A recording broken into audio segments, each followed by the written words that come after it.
Good morning, everyone. How are you? This is Cantor Gastón Bogomolny. I am broadcasting from Vector Beni Rock Campus. This is Conversations with the Clergy. Today we are going to talk about compassion related to the Parasha of the week. We have a double Parasha, Tazria Metzorah, and specifically about Tazria and about the Tzara'at, about the what is so-called the skin disease, so-called leprosy, um, and the midah, the salt rate of compassion. First of all, let's just we're in the middle of the day. It's for around 11 o'clock, and we ought to to take a break from the middle of the morning. So let's take a deep breath in.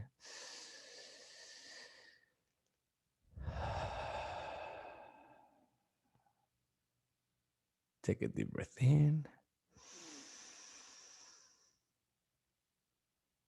Exhale. One more time.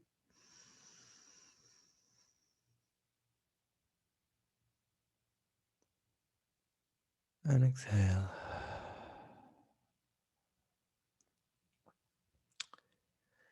So now we can. It's a very, very interesting midah, compassion, sometimes related to loving kindness, related to empathy. And as you see in my pictures, something that seems so easy, but at the same time, not so easy. Because we are trying to get from this state, hopefully, to that state or sunny, shine state. But I like this picture because I was going to kind of put a different background. I was going to put a beautiful saying by the Dalai Lama, which is very famous, and it says the following. It says that love and compassion are necessities, not luxuries. Without them, humanity cannot survive. And and it's fine. I was going to have it there, as I like to have, trying to find a good background when I talk about when I will talk about during the conversations with the clergy. At the same time, this is very, very visual, which I think it's very important because look at this and look at that. This is almost like when you talk to a friend, and now that we are more and more connected around the world, and I talk to someone who is, in the middle. I'm living in Miami. We don't have real winter, and I have my kids who live in Boston. So when I talk to them in the middle of the winter, and they are really like cold, and I have no idea, I mean, like I can say, oh, okay, I understand it's cold there, but I cannot feel even if they're freezing. I wouldn't even be able to feel the I wouldn't be able to feel even if their thermostat is broken, and then there is no enough heat for them. And so because they're at the moment that they're telling me that they're freezing, might be actually warm. um this is no different than when someone is telling you, my day is sunny, sometimes cloudy, my day is thunderstorms, my head is all thunderstorms, it's raining, there is lightning. And the other one is, okay, I don't have lightning here. I understand maybe the idea of the little drops, but my day is mainly sunny, shiny. How can I actually identify with this? How can I actually myself identify and even empathize with this when I don't have that experience, especially at that moment? Maybe in your life you were like this sometimes, or we were like this, but maybe you were like this sometimes and you might not remember. But if it was a very important and poignant experience in your life, maybe you would have. So this whole idea of being empathetic, and to have compassion, to really feel for the other, it's a very important subject, and like Dalai Lama say, is a necessity, it's not a luxury. The only way that humans survive, that human society, humanity can survive, is we really can empathize and feel and have compassion. Not only just loving kindness, which is so important, because that's why Dalai Lama says love and compassion. So you might have love and everything, but then all of a sudden, the other person might be in a situation or a state, emotional state, or mental state or physical state that you can't really understand so well. There was a movie, there's this saying in English when you say, you have to put on someone's shoes, right? Like put in a situation of someone else. So literally, Adam Sandler took this idea of being in someone's shoes, and he created this movie about the shoe maker or the shoe repair, and remember the name of the movie. I think it's called like that, like a shoe repairer or something like that, or shoe fixer. I don't remember the name, but it's all about that. He's a guy from this era, right, and this society. And even though he has a shoe repair machine from his great grandparents, who came from Eastern Europe, and of course he's Jewish in the movie, he repairs shoes, and his machine breaks, right? It broke, and then he remembers that in his house he still have. He has this machine from his great grandparents, and then he goes and starts using it, and then he discovers that every time that he repairs a shoe, especially he repairs them, and he kind of he puts on someone else's shoes. He looks at the mirror and he can feel how that person feels. He can see that person's life. He can feel and see and act like he would be that person. If you haven't seen that movie, it's just, it's a beautiful movie. It's amazing. And I think it's so good to really talk about compassion in that way. Easy to talk about compassion, difficult to be compassionate.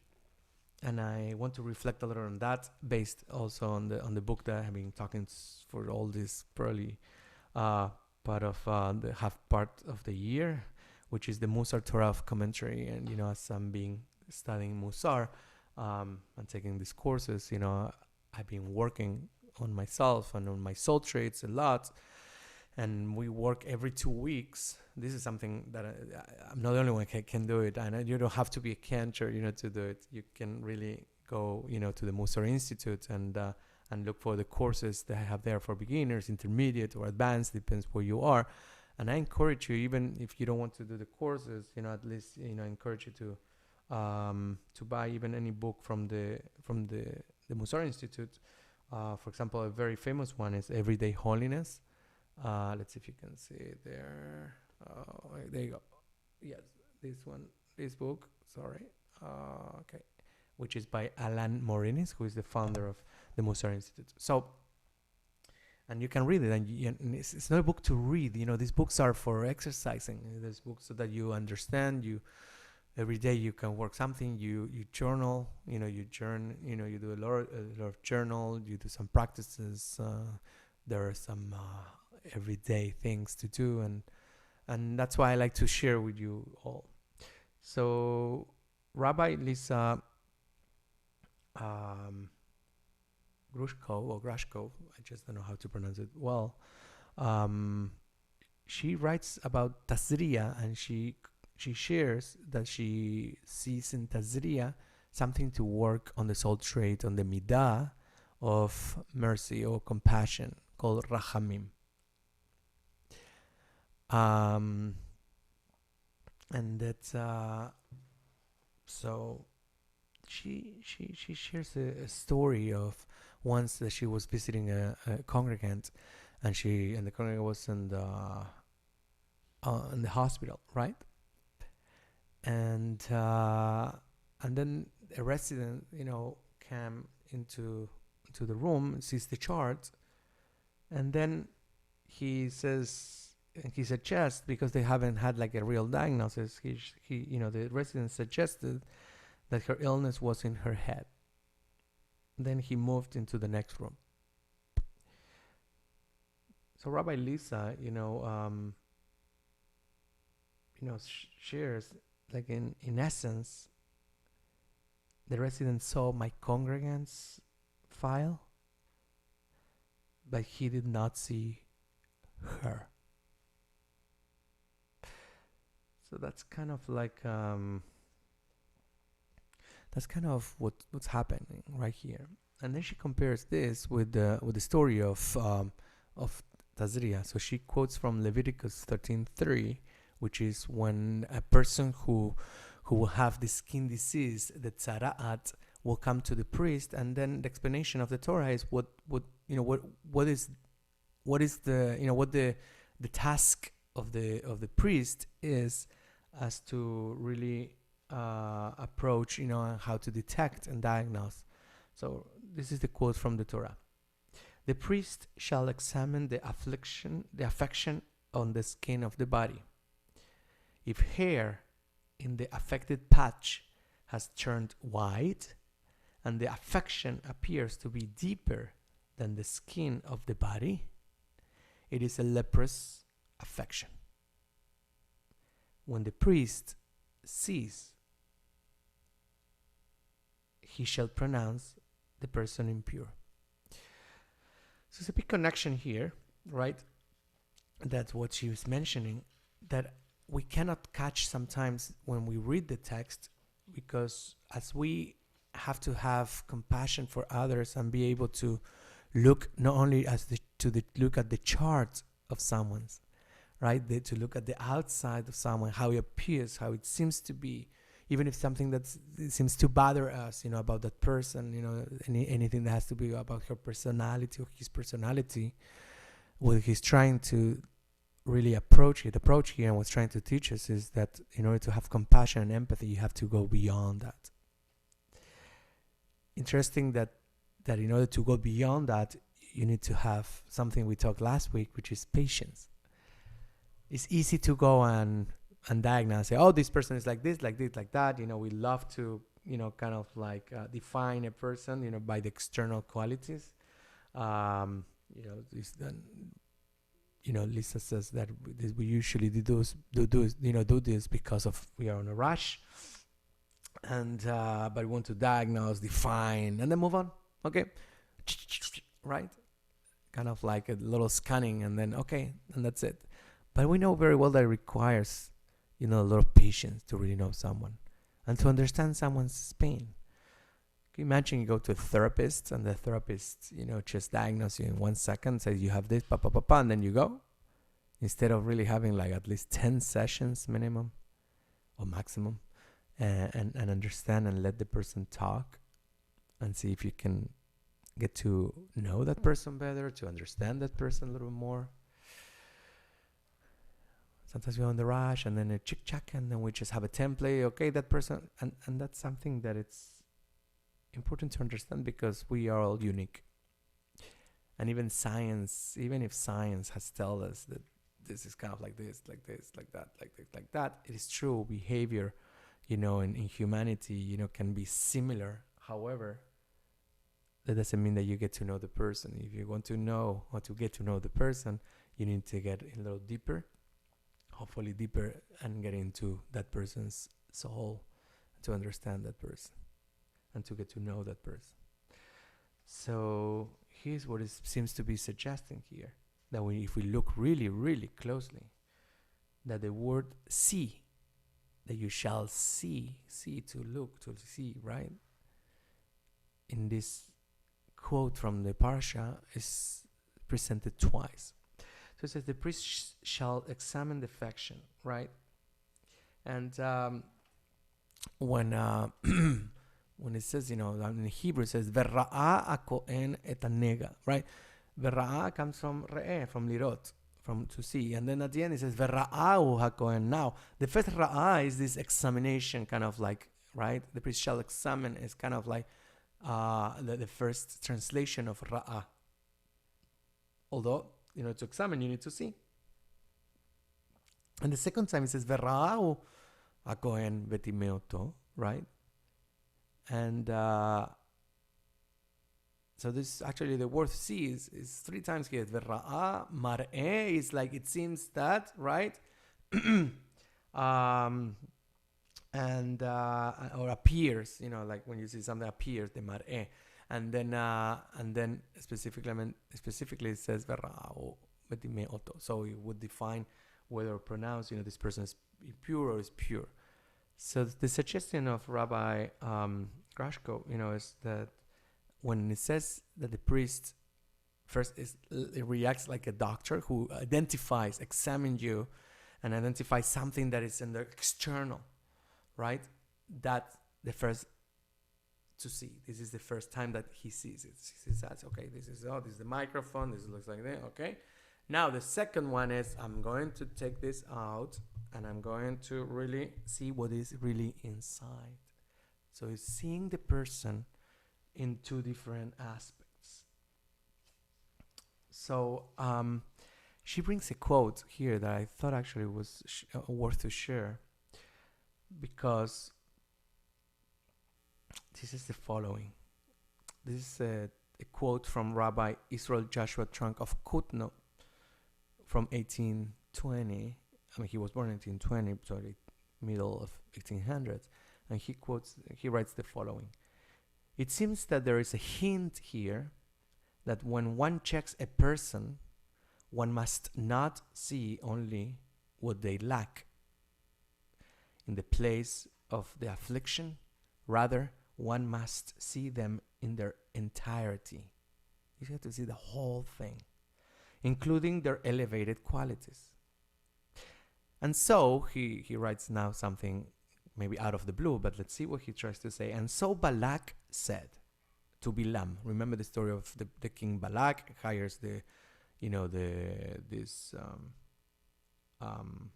this witch, right, called Bilam, the wizard, who to curse the Jewish people. And he says the following quote: "You will see only a portion of them, the Israelites.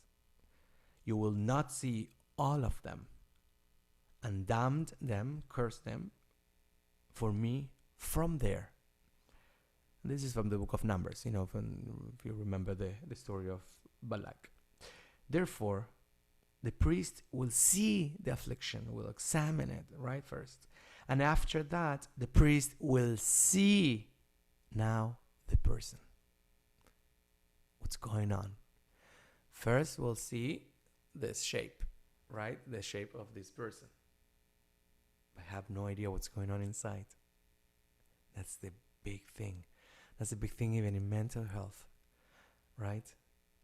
It's like someone says, I have a stomachache, and say, no, you don't have a stomachache. And say, what do you know? I mean, it's inside me, okay? So, right? Even to empathize with something that you cannot see. And that's why mental health is so important in so many different ways. Because you have to be able to empathize with these people who are telling you something you cannot really see. And unfortunately, most of us are trained that if we don't see, we don't believe, right? And what happens if the person is lying to me? He's probably making it up, so he wants to get something out of it. I mean, it's kind of, we are born in a way, I mean, we are not born, but we're nurtured in a society of not trusting, or in a society of always doubting.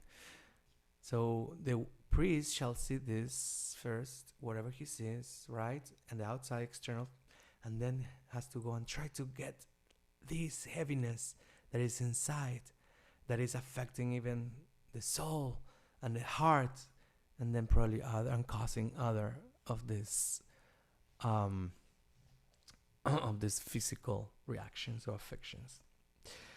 So what it says here, we should see them with all entirety. So what the rabbi is suggesting here is it's striking that Balak understands that Bilam can only curse the Israelites if he sees them partially. If he sees them in their entirety, if Bilam is able to really have the entire picture, meaning the outside and the inside, he will understand that they, like him, are three-dimensional human beings with their own stories and hopes and dreams. He will see that they, like him, want to live the day like him, want to be blessed, he will see that they are not so different. And that is so poignant and important, because that's what it's saying. Like, in order for you to be able to be judgmental, in order for us, in order for me, I take it on me, in order for me to not be judgmental, in order for me not to look at the differences, in order for me not to cause a rush diagnosis of someone, I need to look at someone partially. That's exactly what it's. That's exactly what it's saying here. We need to look for someone just partially. Otherwise, what it says in the text, that if you get to know the person and you can be able to see the three-dimensional person from outside, inside, on the back, on the whole thing, then the problem is that you will not be able to do it, because you really will start exercising compassion. And when you exercise compassion, immediately you exercise loving kindness. Remember that when we talk about now the Omer, and we talk about the 10 Sfirot, the 10 emanations and the points of energy in our body, and we talk about Kabbalah, the tree of life, we remember that the right was Chesed. We worked on the week of Chesed 2 weeks ago. Last week we worked on Gevurah, on the strictness, on the rigidness. Now we're working on Tiferet, right? The beautiful, the bountiful, and the splendor, and in order to look for this one, like many say, and some people debate about it, but you have the right and the love. You need to have a good balance of the compassion, the loving kindness, and then the rigidness, and cannot be all this and cannot be all this. It's because unbalance. That's the whole idea of really looking for the center. In the center, look where it is.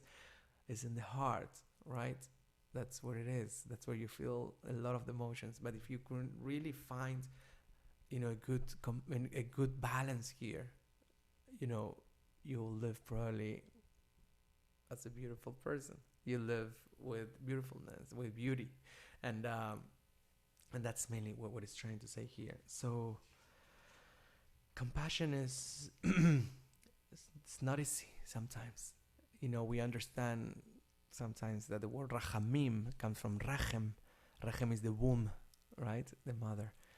Even when people ask why, when we pray for someone, we pray for misheverach, for cholim, for someone who is sick, who is ill, we usually say the first name in Hebrew, and it's a son or daughter of the mother, not the father.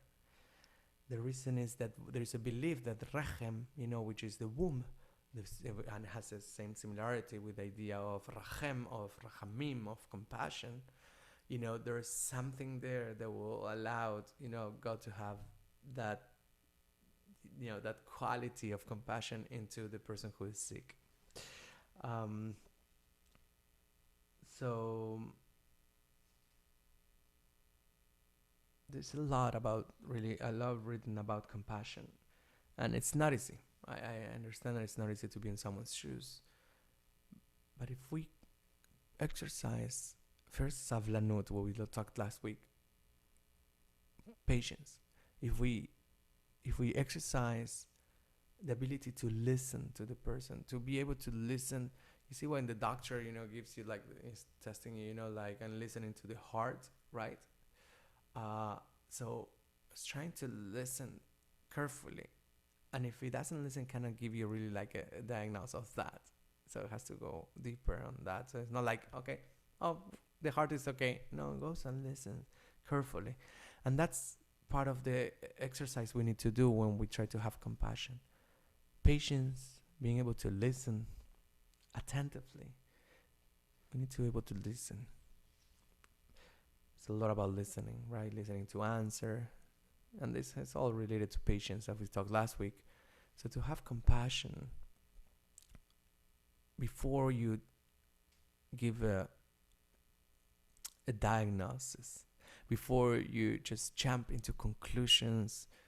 Yes, like for example, because then, look, anytime we do that, also we fall into another me that we need to work, which is arrogance, right? For example, there are people who said the following, because as when someone who is healthy and encounters, someone who is ill, the first instinct is often to distance oneself. So that's the opposite of compassion, to remind oneself that that all of the differentiating factors, right, between ourselves and the person who is sick. In a way, we were doing this to protect ourselves, right? We are scared, actually. It could happen to us too. So there is some fear there in the middle. There's some fear hidden in the subconscious that we react that way. Instead of with compassion, we react with fear, like it could happen to us, right? When I divorced, people judged me all over the place. And I understood at the beginning. I was affected. I said, I mean, like, you're not in my shoes. How could you even say A or B? Based on what? And they could hear maybe the story of my former wife, and the mom of my kids, and they will say, okay, I empathize with that, but they never ask me my part, what I feel. So always trying to have the parts, but mainly I understood later that people were in fear that actually their marriages might be, oh wow, if it happens to them, it could happen also to me. That's kind of the Balak Bilam thing, right, that we talk. If you really look at the entirety, then you can actually see that you are more alike than you are different than. So, for example, the reactions you can hear all the time, or many times, is, oh, she has lung cancer. Oh, and then you jump into conclusions. She must have been a smoker. And then I knew he would end up in the hospital. He is so out of shape. Oh, it's so sad she lost her pregnancy. I wonder what she did wrong. We hear all the time these things, right? And the subtext, says Rabbi Lisa, is, I am different. I'll be okay. Because I'm different. I need to differentiate. I need to separate, to avdel, to do, a difference, a separation, between that person and myself. So when it comes to illness, usually that's mainly what motivates as well.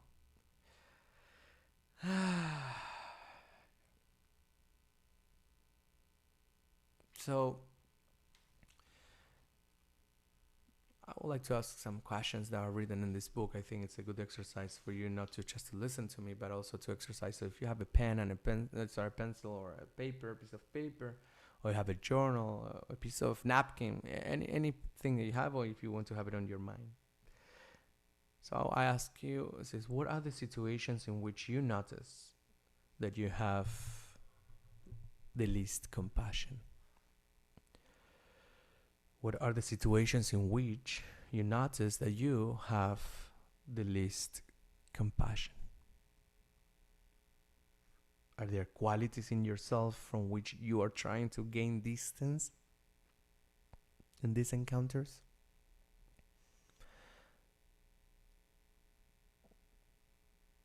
Another question. When have you experienced pity from others rather than compassion?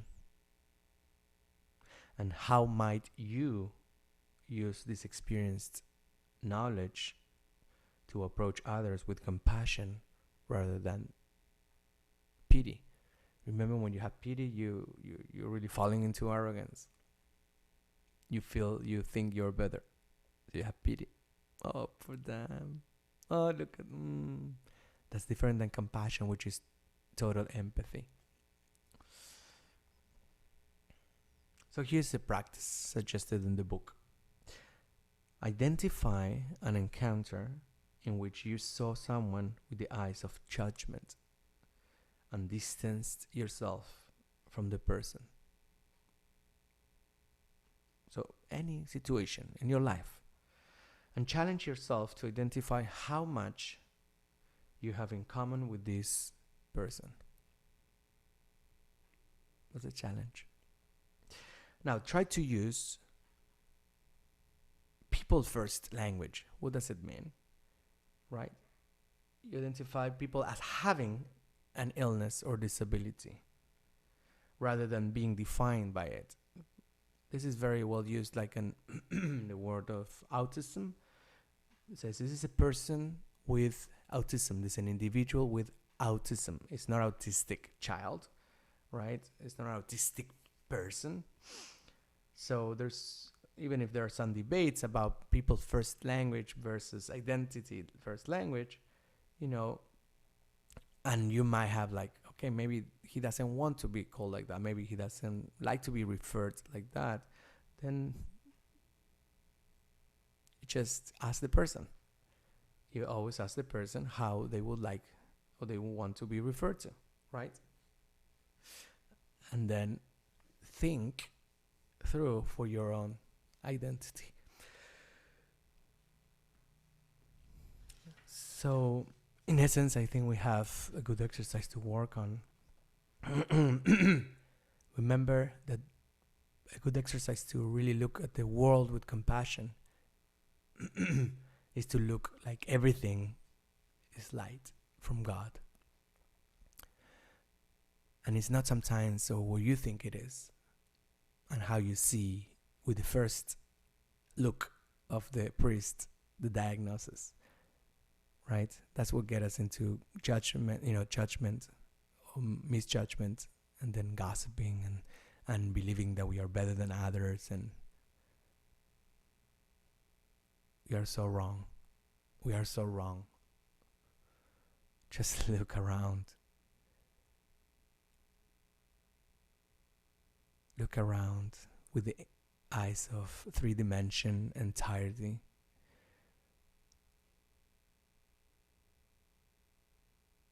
Remember that anyone can be in any situation. No one is exempted from anything in this world. Today you can have a lot of money and tomorrow you can lose the whole thing. Today you can be totally healthy and tomorrow, God forbid, you might develop something. Never, never judge someone else when you know that someone else can also be you. So when you need to help someone, try to get that machine of shoes and try to get in their situation, get in their shoes, and try to get from this or to this to this. I would say that probably this is more difficult to understand, that one, and this one has a little light. Look how it represented the light, the sun, the shiny light, than this one, although lightning, right? But you see, this one might have the more opportunities to help this one. But if this one judges this one, how do you think this head is going to look? How do you think this picture is going to look now?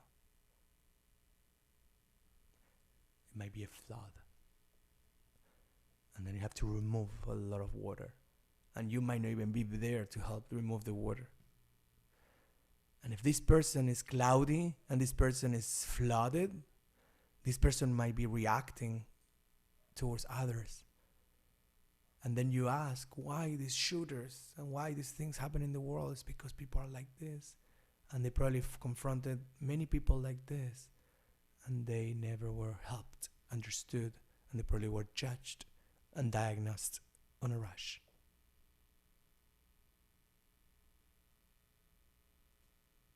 So whose responsibility sometimes is when we have murderers out there, people who are who we call that are bad, right? They might have been in this situation once or more than once, and this didn't change because this one didn't understand. Shabbat Shalom.